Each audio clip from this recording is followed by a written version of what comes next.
né? Fé. Porque cremos em algo que não é visível. Fala em Hebreus capítulo 1, capítulo 11, o verso 1. Que a fé é o firme fundamento das coisas que nós não vemos. Observa bem. Então observa bem que agora, por que muita gente, nesse movimento evangélico que tem surgido nos dias, tem que ter alguma coisa para pegar, para palpar. Você tem que levar para casa uma rosa, você tem que levar para casa um objeto, uma coisa, você tem que levar alguma coisa lá para ser ungido, você tem que estar vendo alguma coisa. Então, isso não é fé. Isso é fé vã. Né? Depois a gente vai na outra área, na diferença do homem natural para o homem espiritual, para a gente entender isso. Segundo, esperança. A segunda faculdade, esperança. É porque aguardamos a perfeição. Está lá em 1 Coríntios, capítulo 15, que o verso 22. Depois também, quando entrarmos na outra área, a gente vai conferir esses versículos. Terceira, capacidade. Estas coisas vêm de Deus e não de nós mesmos. Adoração. Esta parte nos faz conhecer a obra do Calvário. A adoração nós só passamos a conhecer quando vamos à obra do Calvário. Enquanto isso, o homem natural, nós vamos ver que ele adora coisas, adora qualquer coisa, menos o Deus vivo. Comunhão é a relação entre nós e Deus. João 14, o verso 23, ali o apóstolo está dizendo que o Senhor disse que quando ele viria, se nós o amássemos, ele viria e faríamos em nós morada. Nós faremos nele morada. Diz lá o texto assim. Muito bem. O corpo, esta matéria que se tornou mortal após o pecado, é através dele, corpo, que se identifica a nossa imagem física. Então, quando nós falamos aqui de uma pessoa, eu falo o nome de uma pessoa, na mente de vocês já está gravada essa imagem. Aí vocês vão trazer na memória imediatamente. Não sei se vai ser boa lembrança ou má lembrança, mas Dilma, traz alguma recordação para vocês? Alguma imagem vem na mente de vocês?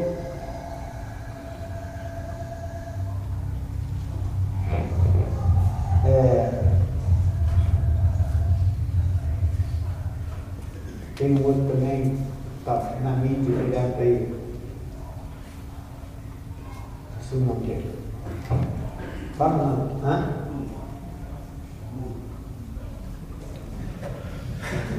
Olha o que está na mente desse homem. Neymar. Entenderam? Então, isso vem imediatamente na nossa, porque o que revela a pessoa dele, a imagem no corpo, você conhece imediatamente. Mas para você conhecer a personalidade do Neymar, você vai ter que conviver com ele. Não é isso? Então, a alma, nosso caráter, o espírito, do espírito, a imagem espiritual, que é a imagem de Deus, que é o que o homem perdeu quando pecou, e em Cristo ele vivificou, como está escrito em Gênesis, né? O pecado, quando ele perdeu, quando ele está escrito também lá em Efésios capítulo 2, verso 4 e 5, mostrando ali que nós precisamos, nós nos vivificamos em Cristo quando recebemos. Vamos conferir esse texto aqui? Efésios capítulo 2.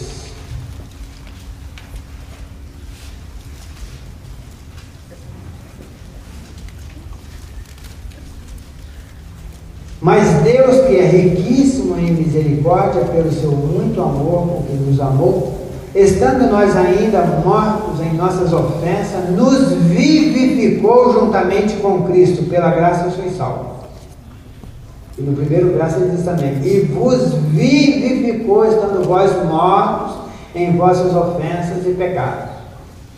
Verso 2: em que noutro tempo andaste segundo o curso deste mundo, segundo o príncipe das potestades do ar, do espírito que agora opera nos filhos da desobediência, entre os quais todos nós também antes andávamos nos desejos da nossa carne, fazendo a vontade da carne e dos pensamentos. E éramos por natureza filhos da ira, como os outros também. Então, outrora, agora não somos mais assim. Quando fomos vivificados em Cristo, agora nós temos uma nova personalidade. Uma personalidade espiritual, que agora vai revelar, a partir daí, vai revelar o fruto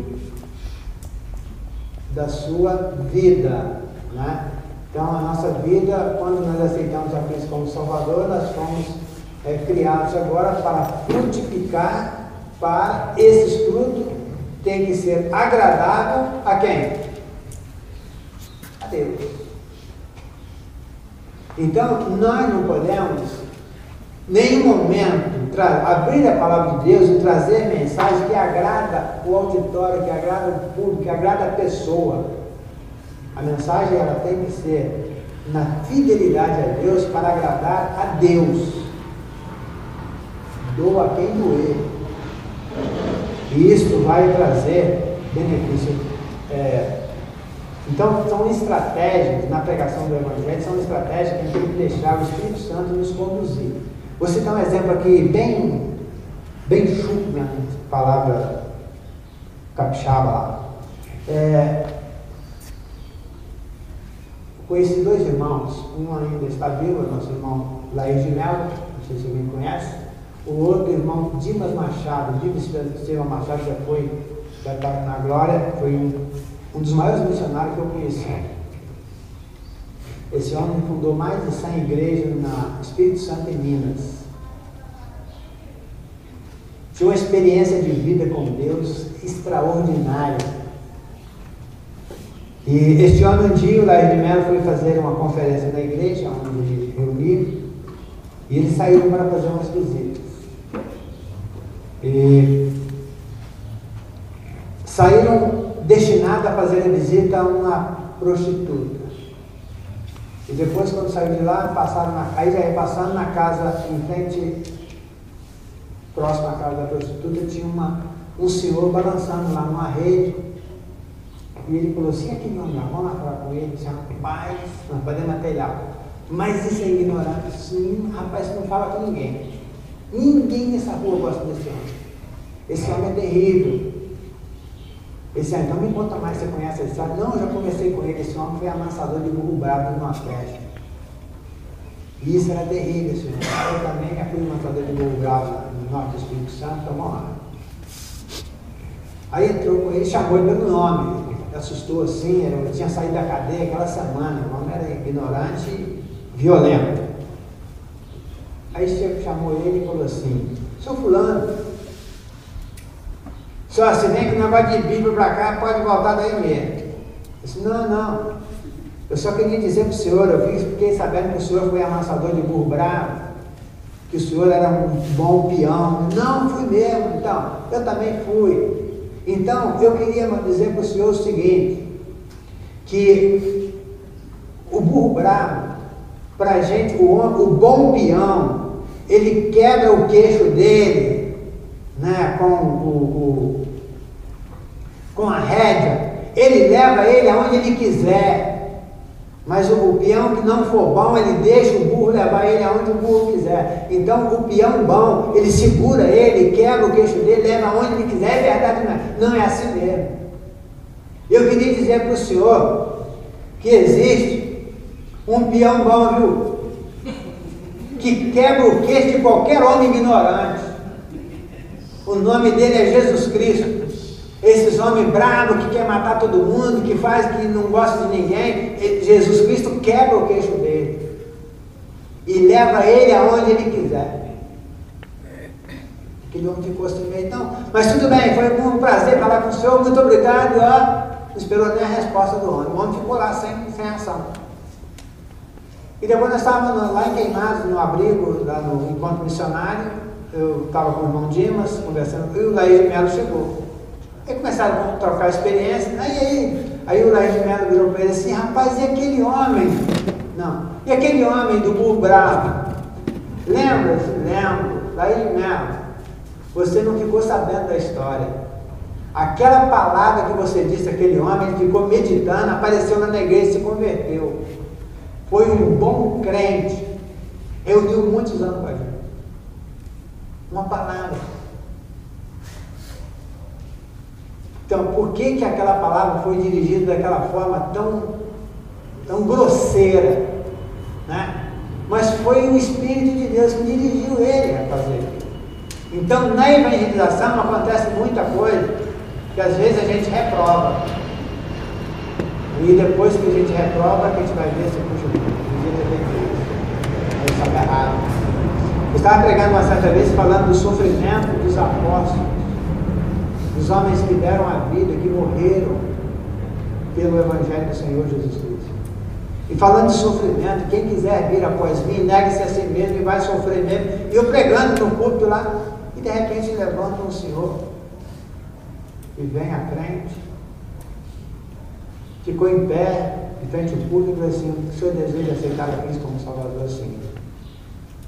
Aí desci, oramos com ele, e esse homem é um excelente, é um dos diáconos da igreja, é um excelente crente. Quando eu estava cumprimentando os irmãos na porta, um irmão primo meu, que cantava no coral junto com a gente, chegou perto de mim e falou assim: eu quero te pedir perdão.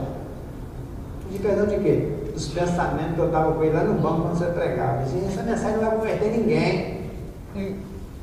Quem vai se converter falando só de morte, de sofrimento, só de... Rapaz, então a mensagem que o homem está querendo é de vida, de alegria, né? Mas o preço, eu estava falando do preço que nós pagamos por servir, por seguir a Jesus. E aquele homem, quando terminou a reunião, todos foram embora, fomos conversar com ele, e já começar um período de discipulado. Ele falou assim: o que me fez tomar essa decisão foi a verdade. Eu estou cansado de ouvir mensagens de água com açúcar, só vantagem, só vantagem, só vantagem aqui neste mundo. E você vê que a vida não é assim. Então você passou uma garantia, uma segurança de uma vida eterna. E é isso que eu quero para mim. Isso deve fazer 20 anos. Esse homem está lá firme. É um excelente diácono da igreja. Então, essas estratégias que é criada para pregar o Evangelho. Por exemplo, teve um irmão que chegou em Senador Camará e ele tinha falado que ele ia ensinar a igreja lá. Ele tinha uma áreazinha exclusivista e que ia ensinar a gente, porque nós não estávamos sabendo, né, ensinar a igreja como suportar diante do mundo desses dias atuais. E eu fui buscar, ele deu uma falta de sorte muito grande, que ele comentou com um irmão que é muito grande. E o irmão me ligou assim: ó, vou te avisar que vai um irmão aí, ele vai fazer isso, isso, isso. Não, ele não faz, porque ele já veio 2 vezes aqui, toda vez que ele veio, deu fruto. Ele pode ter falado isso com você na carne, mas quando chegar no púlpito lá, Deus não vai permitir. Ele deu falta de sorte, fui buscar na rodoviária. Aí eu comecei a entrar no assunto com ele. Ele confirmou. Quando ele confirmou, eu expliquei para ele. Comecei a contar para ele a experiência do Evangelho. E aquele irmão saiu de lá aceitando a nossa posição. Né? Aceitando a nossa posição. Então, cada região, às vezes tem coisa que nós fazemos, que nós cometemos na igreja de Senador Camará, a maneira de nós nos comportar, que aqui seria ruim, não daria fruto, mas lá dá. Então, de região, nós temos culturas diferentes, apesar de ser o mesmo país, mas nós temos culturas diferentes. Na região do Nordeste, chega lá, você fica, puxa, comportamento dessa pessoa, mas é o comportamento deles, é normal acontecer aquilo. Então, são coisas que a gente precisa, né, estar observando dentro da palavra de Deus e fazer e procurar agradar o Senhor frutificando. Né? Frutificando. Tem frutos que é natural daqui que no Rio de Janeiro não tem.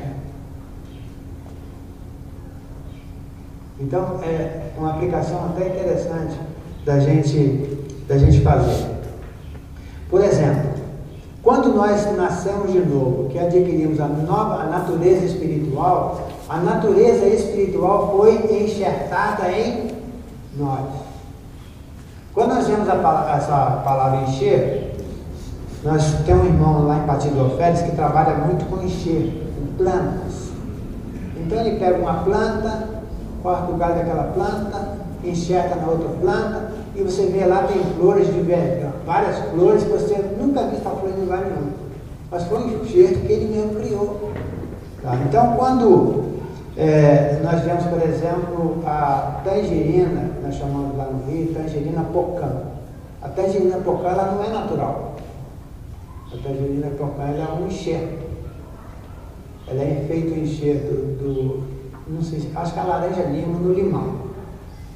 Você planta o pé de limão, quando o pé de limão está grandinho, aí você vai lá e corta o limão, joga fora, pega o galho da laranja lima, enxerga no limão e deixa crescer. Quando crescer, vai produzir a deliciosa pocã. Mas você tem que ficar vigilante, porque no pé de limão, aonde nascer o broto, aquele broto vai crescer e vai dar limão. E se ele der limão, sabe o que vai acontecer? Ele vai matar o fruto da laranja que foi enxertada nele. Então o que ele tem que fazer? O agricultor tem que estar constantemente arrancando os brotinhos que saem. Paulo diz que nós somos lavouras de Deus. Nós temos que estar dando ouvido constantemente. A conversão é um processo que vai na nossa vida até enquanto nós vivemos. Então, nós tomamos a decisão de servir o Senhor, mas tem atitudes nossas que não agrada a Deus, eu tenho que me converter disso. E a palavra de Deus é que vai fazendo essa limpeza em nós. Né? Ela é apresentada para nós como água, né, que nos purifica dia a dia. Acho interessante aquele texto quando Jesus chega para lavar os pés dos discípulos. Aí Pedro diz assim: Senhor, de maneira nenhuma você vai lavar meus pés. Se Pedro, se eu não lavar seus pés, você não tem parte comigo. Então, Senhor, lava os meus pés, lava minha cabeça. Jesus diz: não, Pedro, vós já estáis limpo pela palavra que eu vos tenho falado. Jesus só estava dando uma lição de humildade, de comunhão que ele queria para os discípulos. Ele não queria lavar pecado de ninguém. O pecado seria lavado, né, seria purificado, o homem seria regenerado, reconciliado com Deus pelo sangue de Cristo e regenerado pela palavra. Cada dia que nós lemos essa palavra, nós estamos vendo a santidade, a perfeição de Deus e vendo a imperfeição em nós. E aí vem a nossa conversão. Jesus faz uma exigência para o homem muito difícil. Sede vós perfeitos, como é perfeito o vosso Pai que está nos céus. Então é muito interessante observar isso. Vamos lá.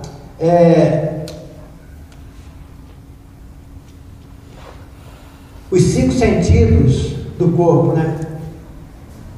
Foi redimido, aliás, o futuro do corpo, os 5 sentidos do corpo, vamos ver depois. O futuro do corpo, que alguém acha, não, isso aqui vai para o pó mesmo, isso aí não tem problema, e a Bíblia diz, o versículo que nós lemos aqui, que nós temos que todos os vossos espíritos sejam conservados e irrepreensíveis para a vinda do nosso Senhor Jesus Cristo. né? Todo corpo, alma e espírito. Aliás, é espírito, alma e corpo que ele fala, que ele expressa. O corpo foi redimido por Cristo para testemunho. É através do nosso corpo que Deus revela o seu amor ao mundo. Esperamos a redenção do nosso corpo, porque ele está limitado por causa do pecado. Né? Primeiro texto é 1 Timóteo capítulo 5, verso 6. Esse segundo texto mostrando que nós somos limitados pelo pecado está em Romanos capítulo 8, verso 22 e 23. Ele envelhece e volta ao pó. Paulo diz, corpo abatido, né? Foi abatido pelo pecado. Filipenses capítulo 3, 21 e Colossenses 2, 11 e 12. A nossa esperança da salvação do corpo está em Cristo. 1 Coríntios capítulo 15, esse capítulo 15 da primeira carta aos Coríntios é uma maravilha mostrando esse futuro do nosso corpo, da nossa vida. Precisamos dar lugar ao Espírito de Deus em nossos corpos em sacrifício vivo, santo e agradável a Deus. Então nós temos aqui, aí eu fiz a diferença, botei corpo, alma e espírito, né? O corpo com visão, olfato, audição, paladar e corpo, mostrando os textos bíblicos. Alma, imaginação, consciência, memória, razão e emoções também mostrando os textos bíblicos. E espírito também mostrando a fé, esperança, capacidade, adoração e comunhão. Então agora vamos entrar no estudo propriamente dito, que é a diferença entre o homem natural e o homem espiritual. E aqui você vai identificar que tipo de crente você é. Se você é carnal ou espiritual. Ou se você nem crente é. Se você é um crente nominal. Porque existem três tipos de crente na igreja. Existe o crente espiritual, que é aquele que deixa Cristo governar a sua vida, que nós vemos vários exemplos bíblicos. Nós temos o crente carnal, que é aquele crente que ele está na igreja, mas está observando tudo, ele fica olhando a vida dos outros, em vez de olhar a sua própria vida e ver a sua posição diante de Deus, e ele quer ficar bem com todos. Nós temos figura para esses três tipos de crente. A figura desses dois tipos, desse segundo tipo de crente é Ananias e Safira. Pedro disse para eles assim: por que encheu Satanás o vosso coração? O que eles estavam vendo? Eles estavam vendo os crentes que vendiam suas propriedades, levavam e ofertavam para a igreja, para que o evangelho rapidamente pudesse espalhar pela face da terra, porque eles queriam que imediatamente Jesus viesse buscar a sua igreja, que é a promessa que Jesus havia feito. Então, eles estavam ofertando tudo que tinha, eles esperavam Jesus naqueles dias. Por isso o evangelho foi rápido a Samaria, chegou na época até os confins da terra, né, que era onde tinha habitantes. Depois, aí quando nós começamos a analisar o que aconteceu com Ananias e Safira, a primeira coisa que aconteceu com isso foi a inveja. Vendo os irmãos vendendo as suas propriedades, eles precisavam vender a propriedade deles? Não. Eles não tinham fé para isso. Então, por eles não terem fé, eles poderiam ser crentes também e fazer muito pela igreja, mas para doar tudo que tinha para a obra de Deus, eles não tinham fé e fizeram então por inveja. E por isso que Pedro disse, e eles pagaram com a própria vida pela mentira. Eles venderam a propriedade deles, esconderam a parte do dinheiro e levaram e falaram que estavam entregando tudo. Então eles pagaram com a própria vida, e isso trouxe para a igreja o quê? Um grande temor. Então, em todas as áreas da nossa vida, nós temos exemplos bíblicos para a gente seguir.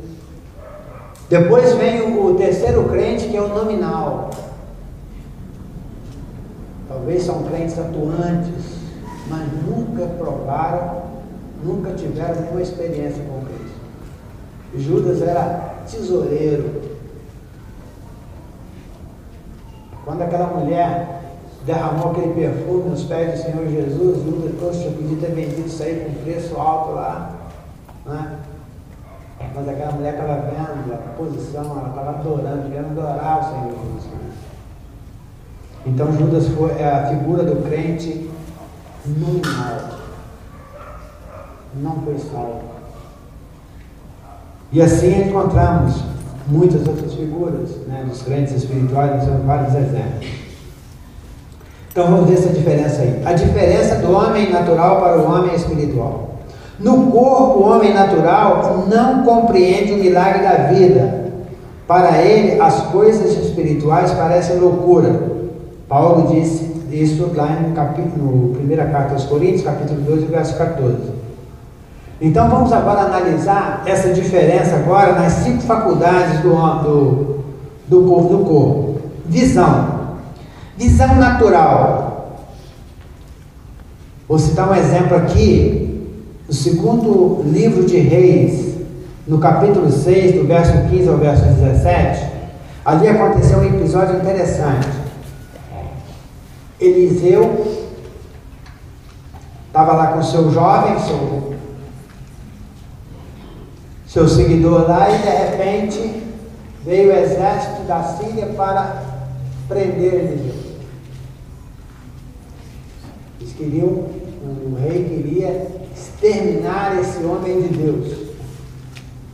E quando o exército foi se aproximando, esse moço viu o exército e ficou apavorado. E falou para Eliseu, falou assim: rapaz, maior é os que estão conosco do que estão com eles. E Eliseu então pôde ver, aquele moço, Eliseu orou e aquele moço pôde ver agora com os olhos espirituais. Ele viu carros de fogo, o exército de Deus para protegê-los. Quando aquele exército chegou procurando o homem de Deus, Eliseu orou ao Senhor e pediu que Deus os cegasse. Eles ficaram cegos. E Eliseu falou assim: vem que eu vou te levar até ele. Levou eles para dentro de Samaria. Quando chegou dentro de Samaria, chamou o rei, o exército de Israel cercou. E o rei falou assim: o que vamos fazer? Aí Eliseu orou, ele abriu os olhos. Agora, fazer o quê? Estão cercados. Eliseu, o rei: vamos fazer o quê? Vamos matar ele a fim de espada? Assim, como vamos matar um homem que está dominado? Para matar esse homem, de que jeito? Nós vamos tão somente mostrar a ele o que é o amor. E fizeram ali um banquete. E depois daqueles soldados participaram daquele banquete, agora podem ir embora. E eles foram, aqueles homens, mesmo que o exército da Síria, o rei da Síria, mandasse eles ir matar Eliseu, eles não iriam, porque ele viu que eles tiveram a vida dele nas mãos. Mas eles, por amor, soltaram ele e deixaram ele ir embora. Então, esse moço teve a sua visão natural, olhando e vendo como um homem natural, e depois ele teve a visão espiritual, sabendo que Deus estava protegendo. Eu estava contando para os irmãos ontem algumas experiências que a gente tem lá em Senador Camará, no tráfico de drogas, quando um dos bandidos lá, um dos maiores bandidos que tinha lá, que estava nos perseguindo, e alguém mandou uma mensagem para mim que era para mim sair fora porque minha vida estava correndo risco. E essa mensagem diz que veio de Deus. Irmão, teve uma revelação. Olha, avisa ela que Deus não manda recado, não. Se fosse para mim sair, Deus teria vindo falar comigo. Ele não ia chegar, mas pela palavra dele eu ia entender a mensagem dele. E eu falei assim: eu só saio daqui se Deus mandar. Então, nós temos que ter esta convicção. Aonde for a vontade de Deus, nós podemos estar, que nós vamos ter a proteção. Ainda que seja necessário pagar com a própria vida, mas nós estamos seguros na mão de Deus. né? Então, a visão desse servo de Eliseu. O servo de Eliseu só viu o exército do rei da Síria, mas Eliseu orou e abriu seus olhos, né? Então ele tem também a visão religiosa. Temos tantos religiosos por aí. Vamos ver a visão religiosa. Vamos conferir esse texto aí? Provérbios 30 e verso 12.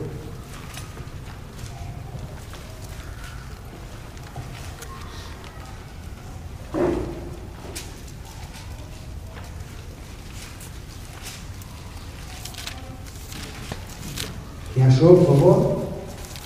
A gente que é pura aos seus olhos, contudo nunca foi lavada da sua imundícia.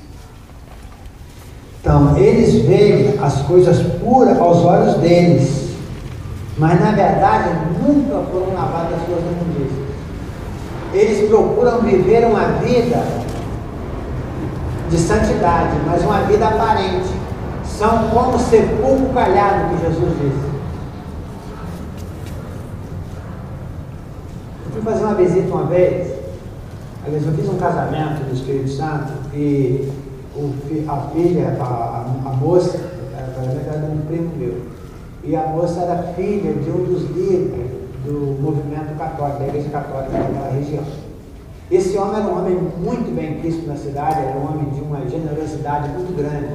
Então ele tinha um conhecimento e todo mundo gostava dele. No dia do casamento, foram 3 igrejas católicas que estavam em peso nessa localidade. É uma cidadezinha onde eu vivi nos primeiros anos, e essa cidadezinha praticamente só tem uma rua. E houve um engarrafamento na rua esse dia do casamento. E quando chegou lá, aqueles homens, né, tinha 3 padres, aquela multidão e eu olhando assim, e agora? Tem que levar uma palavra para conquistar essa turma aí, para deixar a porta aberta para o evangelho no coração deles. Aí quando a noiva chegou, eles vieram até a mim, quando eu fui fazer o casamento, eles disseram: nós vamos fazer agora uma cerimônia que não é bíblica, mas é uma estratégia que a Igreja Católica Romana criou, que os evangélicos continuaram, copiaram, porque é uma das melhores estratégias de pregar o evangelho. E lembra quando a noiva chegou lá na porta, toda de branco, e veio, e de repente o noivo sai daqui e vai ao encontro dela, e se está representando a volta de Cristo para o arrebatamento da igreja. E aí falei, né, do casamento, né? Aí entrei nessa área. Então quando aquele homem gostou muito, o pai da moça, e falou: gostei demais da cerimônia, né? O moço fez um casamento muito bem. Por quê? Trouxe um elogio para eles, de que é verdade. Aí quando nós fomos lá numa conferência, era aniversário desse homem. Então vamos lá, morávamos no fundo da igreja católica, uma igreja muito grande. Aí chegamos lá, levamos um quarteto, o quarteto cantou, ia chamando a gente de irmãos para lá, irmão para cá, porque nós também somos assim, nós somos salvos. E eu pedindo a misericórdia de Deus: Senhor, esse homem tem que entender que há uma diferença entre nós e ele. Mas só o Senhor pode revelar isso. O irmão que estava missionário com a gente trouxe uma mensagem extraordinária, né, de evangelismo, e aquele homem só afirmando, aquele homem ia pregando e ele afirmando, confirmando os textos bíblicos. Não, nós somos salvos. Eu falei assim: não pode acontecer isso. Aí quando terminou, ele foi nos agradecer. E quando ele foi agradecer, ele perdeu o equilíbrio, porque ele estava equilibrado numa mentalidade que foi colocada na mente dele, que para os evangélicos você tem que ter a mesma firmeza que os evangélicos pregam, que tem convicção, tem certeza da salvação. Quando ele foi nos agradecer, ele gostou muito da visita, ele perdeu o equilíbrio. E ele disse assim: eu só gostaria de ter a segurança que a minha mãe teve na hora da partida. Eu tenho medo de morrer. Aí eu, dentro de mim, assim, glória, eu levantei: Senhor, eu gostaria de dizer uma coisa para o Senhor, porque eu também tinha este medo. Eis aí a diferença entre nós e vocês, porque quando nós realmente aceitamos a Cristo como Salvador, quando sai de nós este poder religioso, quando nós ficamos a sós com Deus, frente a frente com Deus, e vemos a nossa situação, quando nós rendemos a Ele e aceitamos a Ele como Salvador, então este medo vai embora. Eu também tinha este medo. Mas muito obrigado por receber a gente aqui. Não deixei de falar nada. Quando nós saímos na porta, tinha um grupo lá com um texto na mão, que eles iam sair para fazer visitas. Trabalham muito. Eles são chamados os carismáticos, eles estão dando 10 a 0 nos evangelhos, na pregação do evangelho. Só que este evangelho aqui, eles são puros à sua própria visão. Eles se santificam para a salvação. E a palavra santidade é para que nós somos santificados em Cristo.